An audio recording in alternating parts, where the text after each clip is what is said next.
Today I'm trying.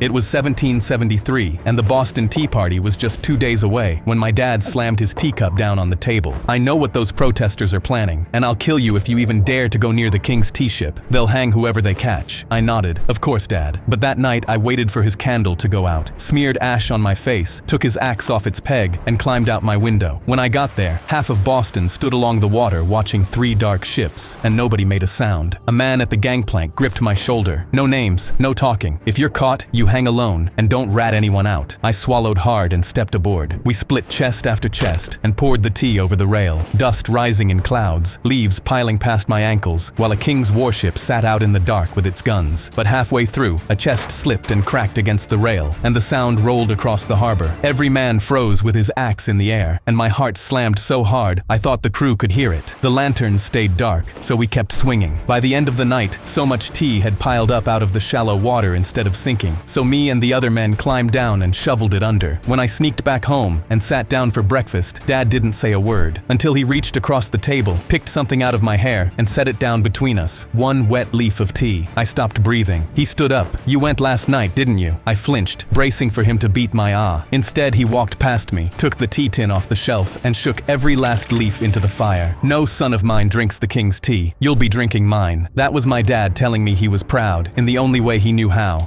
It was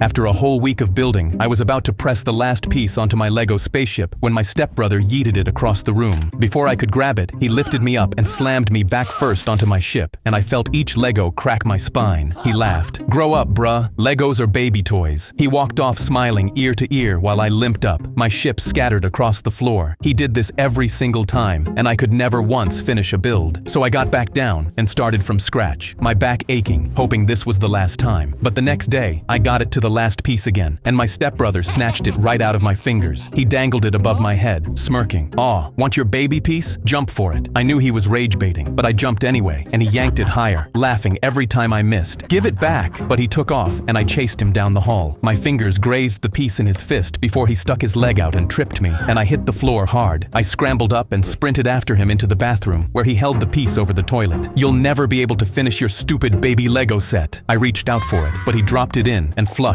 laughing. Then he grabbed the back of my neck and dunked my head toward the bowl. "Go get it, loser!" I came up soaked, my whole body trembling with anger, and I knew I had to do something. So that night, I stayed up prepping the biggest Lego plan of my life. The next morning, I built my best Lego set yet, a full castle, and set it in the middle of my room as bait. "Finally, I'm about to finish a set." He stormed in, already laughing, but he didn't notice the carpet of Legos I'd spread across the floor, and his bare feet came down right on them. "Ow! What the?" He stumbled back into the door, and it tipped the bucket of Legos I'd balanced on top, burying him. I laughed as he thrashed, slipped, and came crashing down spine first onto the pile, right where he'd slammed me 100 times. He clawed at the floor, a million Legos stuck to his skin, and screamed, "I never want to see Legos again." Then I knelt by my castle and calmly pressed on the last piece. "Why are you scared of baby toys?"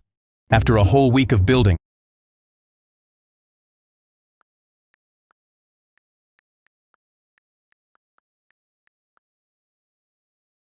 I couldn't believe my eyes when I went to grab a towel from the closet. Instead of finding fresh linens, I found a full-grown circus clown tied up and gagged. This didn't make any sense. His face was painted exactly like the clown who was outside at this very moment performing for my birthday. I pulled the gag down from his mouth. He shouted at me, "You have to untie me right now. Everyone at your birthday party is in danger of being killed." I didn't know what to make of this situation, but I grabbed a pair of scissors from a side table by the door and cut his restraints. "Come on," he said. "We don't have much time." As we were running for the back door, the clown tried his best to bring me up to speed. His brother had just escaped from a mental hospital after he killed their mom. He found me here as I was getting ready for this gig. He knocked me out and stuffed me in that closet. "Your friends are in real danger." When we got to the backyard, the killer clown had my sister in a box and announced, "For my next trick, I will saw this little girl in half." The crowd looked on with amazement, thinking it was only a trick. "Stop right now. I know who you really are, clown. You're not hurting anyone." The killer clown leapt forward to attack me me with the saw. Just then, his brother, with all the skill of a real professional clown, whipped a pie at the impersonator's face, leaving an imprint in the pie tin on impact. Once he was down, I grabbed the bat from next to the piñata and gave each of his legs a hard whack. "You're not going anywhere." The real clown made handcuffs out of a balloon animal and restrained the killer. The impersonator was sent back to the asylum, and the real birthday clown got a 5-star review. I couldn't believe my eyes.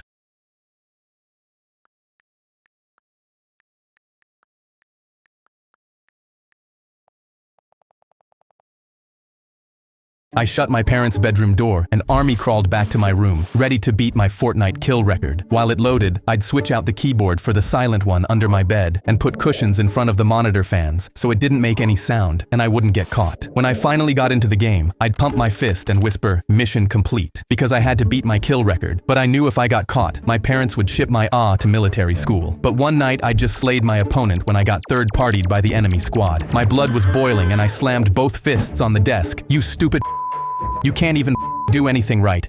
This stupid game." I instantly covered my mouth, realizing I'd just given myself away. The door slammed open, and my mom snatched the PC off my desk. My dad pointed at the corner of the room. "Bed, now!" I rushed to bed and hid under the covers, embarrassed that I let myself get caught. But as soon as I heard them snoring again, I snuck downstairs to Dad's office computer, the one nobody touched but him, because I still needed to beat my kill record. I went on Epic Games to download Fortnite, but he was too low on storage for it to work. So I dragged the biggest folder, work files, into the recycle bin. A pop-up immediately came up. "Are you sure you want to delete this file? It's marked as extremely important." I clicked yes without thinking, but then another 5 came up. "Are you sure?" I clicked yes on all of them and downloaded the game without a second thought. I played for hours, but I still wasn't getting close to my kill record. But then the sun started rising. Upstairs, I could hear my parents getting ready for work. I right-clicked to restore my dad's files, but it wasn't coming up. Beads of sweat poured down my forehead as post-gaming clarity hit me. Did I just delete my dad's work files? I clicked every folder, desperately searching for a way to undo it, and I clicked Invoices 2019, but when I saw what was inside, my heart dropped. Rocket League, Elden Ring, Minecraft, last played at 1:52 a.m. I gasped, because this meant my dad was a late-night gamer in secret too. The door opened behind me, and Dad stood there dressed for work, reading both our secrets off one screen. I started hyperventilating. "Dad, I think I deleted all your work files." He plugged a drive I'd never seen into the tower, and had every file I'd deleted back in 3 clicks. My eyes widened with shock, but he just shrugged. A man with a secret keeps backups.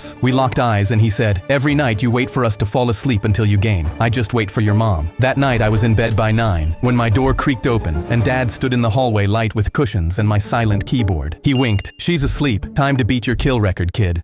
I shut my parents' bedroom